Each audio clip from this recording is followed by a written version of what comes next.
This is Henry Frederick of NSB News, and I'm here this week with my good friend Peter Mallory. Peter, welcome. Thank you. It's a pleasure to be here. Well, Peter, it seems that finances have been in the news lately, particularly government financing with the cities and the schools of Southeast Volusia. Let's start for a moment with the schools.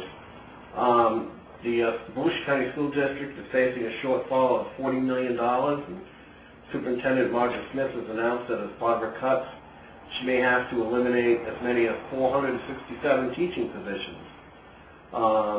They've already talked about cutting freshman sports and limiting athletic events to within 50 miles of the school.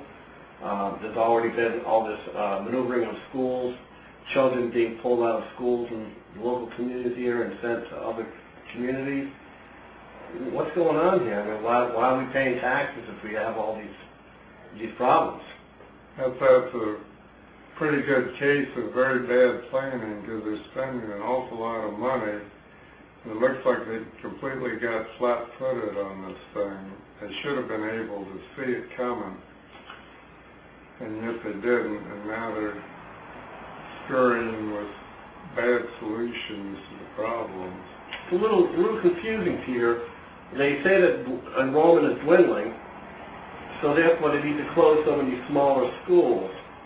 Yet they're building these huge schools. These middle schools are like the size of large regional high schools that you see in some communities. I don't understand. If school enrollment is dwindling, why build these new schools? And if they knew enrollment was going down, why build all these schools? I think part of the reason the enrollment is shrinking is that the taxes have gone up to pay for the new schools.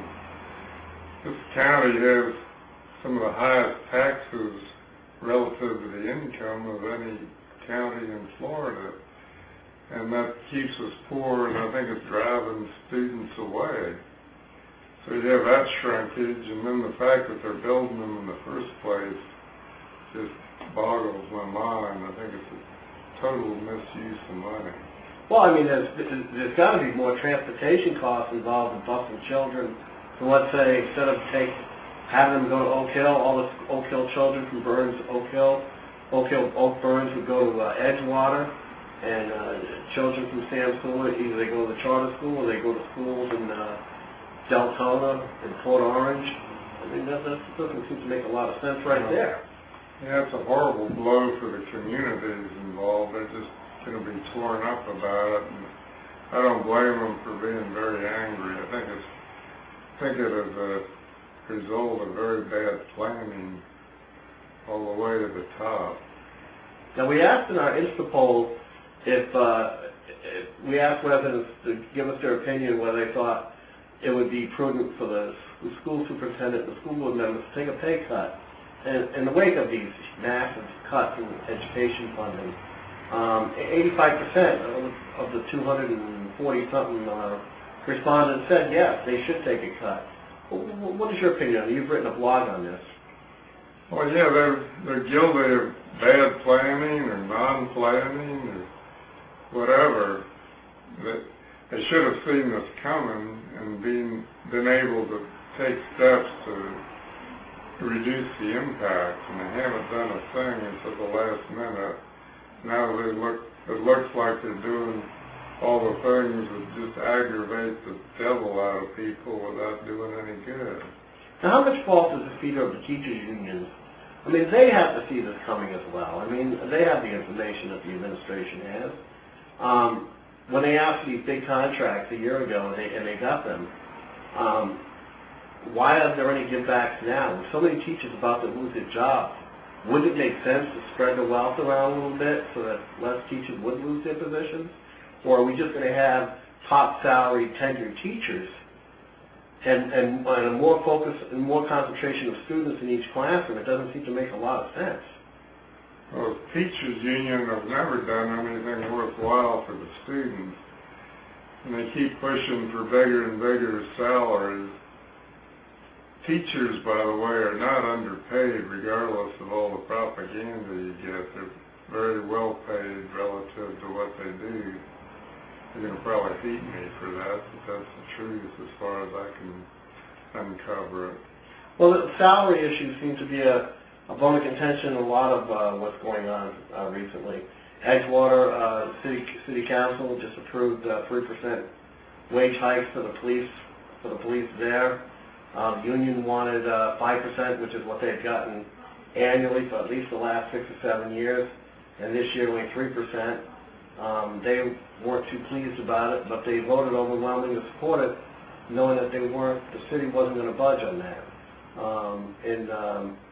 The county now, the county council is dealing with the deputies. The deputies wanted as much as 8% salary increases.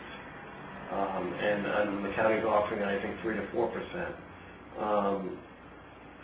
How can cities continue to afford, cities and county government and schools, if a lot of the salaries are built into if a lot of the budgets are built into salaries, how can they afford to keep going with this without raising taxes?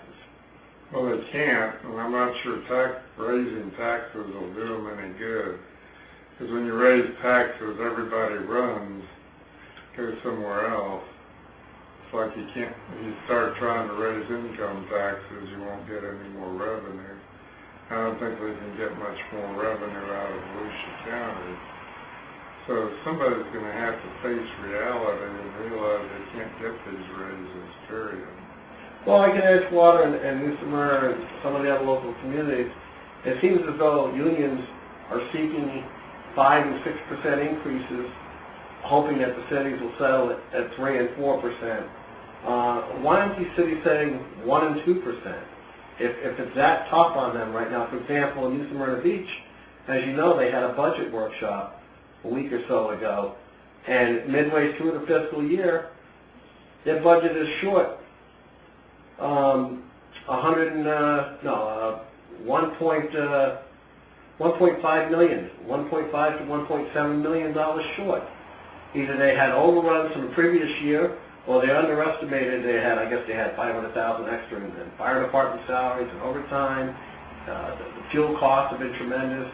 But they also have things like, taking 112,000 or so locally for the airport noise study. They built a fire station, I guess, and they need to put repairs on it because it's cracking because they built it on swamp. Why are they not seeing these things at the time of passing these budgets? Are they not understanding the need to budget enough to begin with?